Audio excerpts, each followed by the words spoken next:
Il y a certaines écoles qui révèlent des talents, des vocations. Des écoles où l'épanouissement de chacun est nourri par la transmission et le partage de la passion d'un métier que l'on choisit souvent pour ce qu'il représente. L'opticien est un professionnel de santé reconnu comme tel pour permettre à tout un chacun de voir, simplement de voir. C'est un métier dans lequel on peut être jusqu'au boutiste, donc ça c'est très agréable. C'est l'art de faire à la main aussi. Après il y a aussi toute la partie technique, des lentilles de contact, des examens de vue, qui est hyper intéressante, quoi. C'est comme une espèce de jeu d'échecs. Et puis après bien sûr il y a la partie conseil monture où il y a quand même de la valorisation de l'autre. C'est hyper agréable que les clients ils se sentent beaux avec leurs lunettes.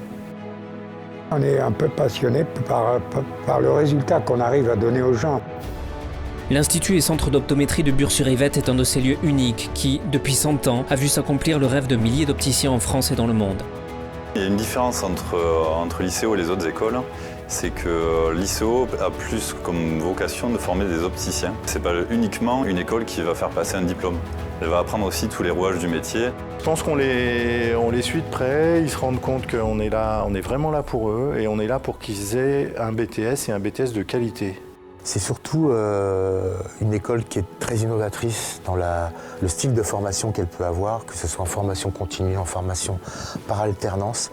C'est, je pense, une des seules écoles en France d'optique qui essaye de faire tout pour tout le monde et pour qu'un jeune, quel que soit l'endroit d'où il vienne et la façon dont il pense faire ses études, il puisse réussir à être opticien. Le but, c'est que tous les élèves qui rentrent ici ressortent diplômés.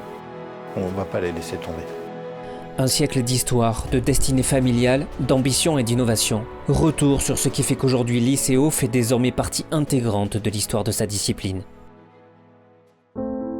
Durant la Première Guerre mondiale, un jeune gantois, Gérard Charles Rosen, se réfugie à Londres. Souffrant depuis de nombreuses années d'hypermétropie, c'est auprès des professionnels anglais qu'il trouvera la solution à ses problèmes. Cette découverte de l'optométrie bouleversera le reste de sa vie. Il a rencontré à Londres un Français qui pratiquait en Angleterre, dans le sud de Londres, et qui avait une formation d'optique et d'optométrie. Donc il a suivi les cours, ce Français s'appelait Max Koch. Le désormais jeune diplômé décide alors d'exercer son métier à Paris, où il s'installe pour se rapprocher de sa famille. Sur Paris, il a commencé à pratiquer l'optométrie, l'optique et l'optométrie comme on pratiquait en Angleterre, c'est-à-dire l'examen de la vision, la responsabilité de faire bien voir les personnes. Désireux de partager ses connaissances, c'est en 1917 qu'il crée l'Institut central d'optique. Il a demandé au docteur Koch l'autorisation d'utiliser les cours qu'il avait suivis en Grande-Bretagne pour les implanter en France. Et puis il a commencé comme ça. En 1917, il avait un élève. C'était une formation, on dirait aujourd'hui en alternance. C'était un cours par correspondance et des sessions regroupées à l'Institut dans sa propre pratique professionnelle où il accueillait les étudiants pour les perfectionner. Durant la période de l'entre-deux-guerres, Gérard Charles Rosen et ses confrères poseront les bases de l'enseignement de l'optique moderne.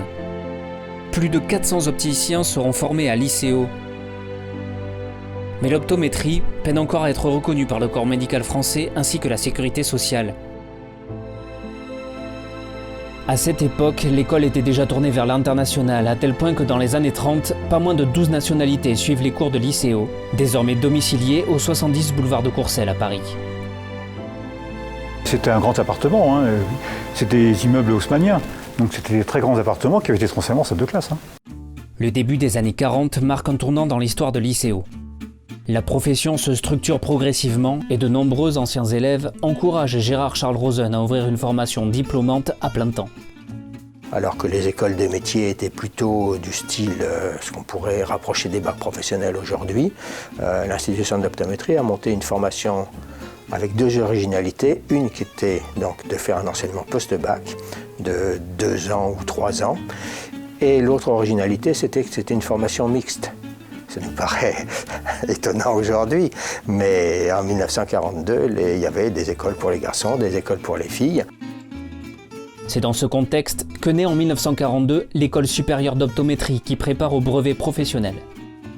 2 ans plus tard, le 5 juin 1944, une loi réglemente la profession d'opticien lunetier. La formation s'est mise en place, les étudiants ont passé le brevet professionnel et puis en 1954 s'est créé un brevet de technicien puis un brevet de technicien supérieur en optique-lunetterie qui a structuré réellement la formation puisque c'est toujours le brevet de technicien supérieur d'optique-lunetterie qui permet d'exercer la profession aujourd'hui. L'école, c'était une très belle maison avec une magnifique porte d'entrée. Nous avions l'atelier également à cet endroit-là, alors qu'après, mon fils était parti à Château-Landon. C'était assez familial. On a eu de très bons amis là. Au début des années 50, Gérard Charles Rosen souhaite laisser la direction de l'école à son fils Gérard. Un moment important qui assure une continuité dans l'histoire de l'ICEO. Mon père était enseignant de physique et son père donc, a fait appel à lui pour l'aider dans la direction de l'Institut. Et puis au décès de mon grand-père en 1952, il a pris la direction de l'Institut qu'il a gardé jusqu'en 1977. Je l'appelle M. Rosenpère parce que c'est le père de Jean-Paul en fait. Donc M. Rosenpère qui a repris l'école, qui a mené ça de main de maître quand même. Parce que c'est quelqu'un qui avait beaucoup d'humour, mais qui vous recadrait facilement. De grands noms de l'optique se succèdent comme enseignants. Parmi eux, Roger Cotreau, Henri Devex ou Pierre Perret, de la prestigieuse maison Lissac à Paris. En parallèle, le métier d'opticien devient très attractif. En 3 ans à l'époque, on pouvait être son propre patron ou gérant d'une boutique et avoir vraiment un métier. Victimes de leur succès, les locaux du boulevard de Courcelles deviennent trop petits. À l'image des grandes universités parisiennes qui s'installent à Orsay dans les années 60, l'ICEO souhaite construire un nouveau bâtiment à Bures-sur-Yvette, mais le projet est ambitieux. L'institution d'optométrie, qui est toujours une association loi 1901, évidemment n'avait pas d'argent pour réaliser une opération immobilière de cette ampleur, acheter un terrain d'1 hectare sur Bures-sur-Yvette, construire un immeuble de 500 ou 600 mètres carrés. Alors, il a été aidé dans sa tâche par un bon nombre de ses anciens élèves et il a été également soutenu par les industriels de l'optique qui étaient d'un côté SL et de l'autre côté Silor. Ils se sont portés caution pour qu'un emprunt puisse être souscrit et permettre la réalisation de ces locaux, ces nouveaux locaux. En 1972, l'Institut et Centre d'optométrie inaugure ses nouveaux locaux à Bures. Cette étape sera déterminante pour la suite. La grande œuvre de mon père, c'était de donner à l'institution d'optométrie les moyens de son développement. De l'espace, de la lumière, des grands volumes. 2000 m² sont désormais dédiés à l'enseignement avec du matériel dernier cri. Le soutien des industriels contribue à l'amélioration des conditions de travail des enseignants et des étudiants. L'Institut rayonne à l'image du secteur de l'optique porté par les 30 Glorieuses. À titre d'exemple, Alain Afflelou a commencé ses études boulevard de Courcelles, puis les a terminées ici sur Bures-sur-Yvette et on sait le développement ensuite de ses franchises et ce qu'il a eu comme succès commercial. L'accession d'anciens élèves à des postes de responsabilité contribue ainsi à développer un climat de confiance.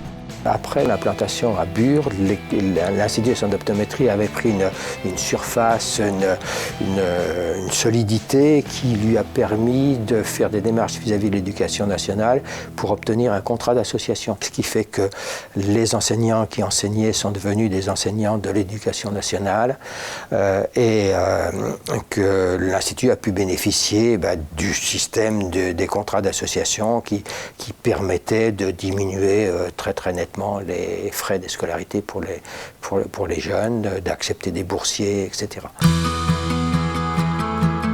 À la fin des années 70, Gérard laisse progressivement la place à son fils Jean-Paul qui devient alors directeur de l'Institut. Quand je lui ai succédé, ça s'est passé, mais vraiment, probablement je faisais des choses pas comme il les aurait faites, très certainement, mais il a eu l'élégance, la façon de me laisser diriger, bien sûr avec ses conseils, bien évidemment, il a été à côté de moi. Humain, très très humain. Vraiment quelqu'un qui respectait les personnes, très généreux. Très généreux. L'Institut, c'était son œuvre, c'était pas un business. C'est même lui qui m'a téléphoné pour que je fasse un remplacement en 1976 parce qu'il y avait un enseignant qui était malade. Et je suis resté 35 ans. Jean-Paul Rosen poursuit alors l'œuvre de sa famille et notamment à l'international. L'ICO prit de nombreuses initiatives pour promouvoir l'enseignement, la recherche et la pratique de l'optométrie. Parmi elles, l'harmonisation de l'optométrie à l'échelle européenne, une démarche visionnaire permettant aux opticiens diplômés d'exercer en Europe. Professionnellement, c'est toujours intéressant dans n'importe quelle matière d'être en contact avec des autres professionnels. Et à la fin, on a dit, vraiment, nous sommes dans le même navire. Nous devons faire par écrit tout ce que nous pensons. Et alors, on a fait la signature d'un accord entre la EUSCO et l'ECO. La EUSCO, c'était l'association des enseignants et l'ECO, c'était des associations de professionnels. À l'aube des années 80, un rapprochement a lieu avec l'Université de Paris-Sud afin de développer une licence d'optique physiologique et d'optométrie. La profession souhaite étoffer le diplôme d'une année supplémentaire. La lunette est désormais un accessoire de mode. Visionnaire aussi dans ce domaine, la formation de l'ICO intègre dès 1976 un enseignement des techniques de vente avec la création d'un magasin d'application où les élèves reçoivent de vrais clients de la région. C'était un vrai challenge pour moi et mes deux compères, où je pense qu'on était un peu les seuls à faire ça, on s'habillait très bien. Et notre challenge à nous, c'était de reprendre le plus de pourboires possible. Et on y arrivait, ça marchait très bien. Et je pense qu'on était les seuls à être habillés en costume pour aller au magasin d'école. Mais effectivement, c'est un vrai atout par rapport à l'école. C'est en 2010 qu'après plus de 30 ans à la tête de l'ICO, Jean-Paul Rosen laisse la place à Olga Prena, une enseignante qui dirige à l'Institut jusqu'en 2013. Pour la première fois depuis sa création, l'école ne sera pas dirigée par un membre de la famille Rosen. C'est aussi un renouvellement naturel avec des esprits nouveaux, des visions nouvelles, différentes, etc. Qui sont appuyés sur des valeurs et qui doivent conserver les valeurs, et qui conservent les valeurs d'origine, mais qui ont une façon de les mettre en application qui sont adaptées avec leur époque, quoi. L'ICO est désormais dirigé par Claude Delhomme et a su préserver ses valeurs et continuer à développer des formations toujours plus innovantes, comme un bac pro en 1 an, débouchant sur le BTS. La clé de ce succès est évidemment portée par les nombreux professeurs de l'Institut qui, à l'image de son fondateur, ont également une expérience professionnelle d'opticien. Une vraie richesse pour l'ICO et ses élèves. C'est une belle histoire puisque l'ICO est apprécié de ses anciens élèves qui deviennent opticiens, mais l'ICO est aussi apprécié de ses anciens élèves qui deviennent enseignants. C'est très important parce que déjà la plupart d'entre eux ont un magasin et on voit qu'ils nous enseignent le cœur de leur métier. Et ils nous transmettent leur passion, mais ça c'est vraiment quelque chose de beau. C'est pas tout simplement un programme qui nous enseigne comme au lycée ou je sais pas, dans d'autres écoles, peu importe. Mais c'est vraiment une passion. C'est beaucoup plus facile de suivre, beaucoup plus simple d'apprendre. Et c'est vrai que c'est un avantage d'apprendre à côté de gens qui ne sont pas que professeurs, mais aussi des professionnels de l'optique. C'était vraiment, pour moi, un système d'éducation via le partage et via un environnement qui était très propice à ces échanges. C'est d'autant mieux pour l'élève parce qu'on a quelqu'un en face qui a une expérience réelle professionnelle et qui ne fait pas que enseigner. Donc qui se tient au goût du jour à tout niveau, au niveau du commercial, au niveau de la législation, et qui fait qu'effectivement on a des gens qui sont vraiment très opérationnels pour l'enseignement.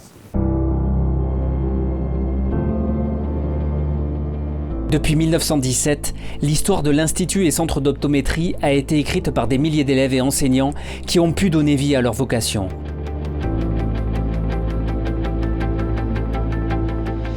Chez les Dubord, opticiens depuis 3 générations à Rodez, 6 membres d'une même famille sont passés par l'ICO. Une histoire de passion, de découverte, mais surtout de transmission, qui révèle au grand jour le secret d'une longévité unique. C'est pas une paille, 100 ans. C'est une très belle réussite aussi sur la continuité. Pour nous, c'est quand même bien parce que nous aussi, on est dans la continuité. Donc ça nous prouve aussi que c'est possible. Et ça, c'est super. Ça fait partie des plus belles années de ma vie.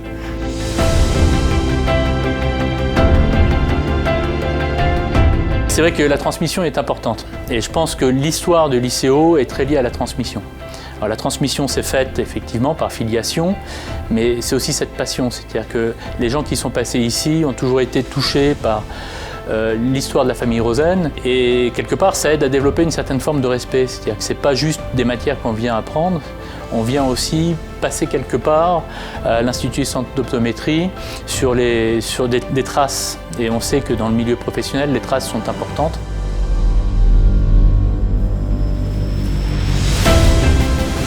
Tous les jours dans ce métier-là, l'expérience que j'ai pu avoir en tant qu'opticien et surtout au niveau de l'enseignement que j'ai pu obtenir entre autres à l'ICEO me sert pratiquement tous les jours. Ce qui m'a plu dans cette école, c'est l'ambiance familiale à taille humaine et une école qui avait le souci de faire de ses étudiants de bons opticiens. En 100 ans, l'ICEO a toujours regardé l'avenir. C'est dans cet esprit que ces dernières années, de nouvelles formations comme un bac pro en un an débouchant sur le BTS, un CQP ainsi que des méthodes d'apprentissage innovantes comme une plateforme de e-learning ont été mises en place. Ce renouveau est également symbolisé par un projet de construction d'un campus sur le site de Bure-sur-Yvette. Cette résidence, elle sera innovante pour plusieurs raisons. La première raison, c'est qu'elle est destinée à accueillir un public d'étudiants, d'apprentis et de mineurs. Pourquoi mineurs? Parce que parmi nos bacs pro, nous accueillons des mineurs. Je pense qu'on trouvera à Bure un campus, un vrai campus dédié à l'optique, mais dédié aussi à la réussite des étudiants qui vont se destiner à ce métier. Cette résidence étudiante, actuellement à l'étude, a pour objectif de donner à chacun la possibilité de s'épanouir dans un institut où, depuis 1917, l'avenir se vit au quotidien. On voit qu'il y a entre le passé de l'école et son avenir une vraie charnière. L'ICEO a un beau passé, mais se positionne sur la richesse de son passé pour réussir son avenir. Si on voit plus loin que nos pères, c'est parce qu'on est monté sur leurs épaules. J'aime bien cette phrase-là parce que je crois que je l'ai vécue quelque part.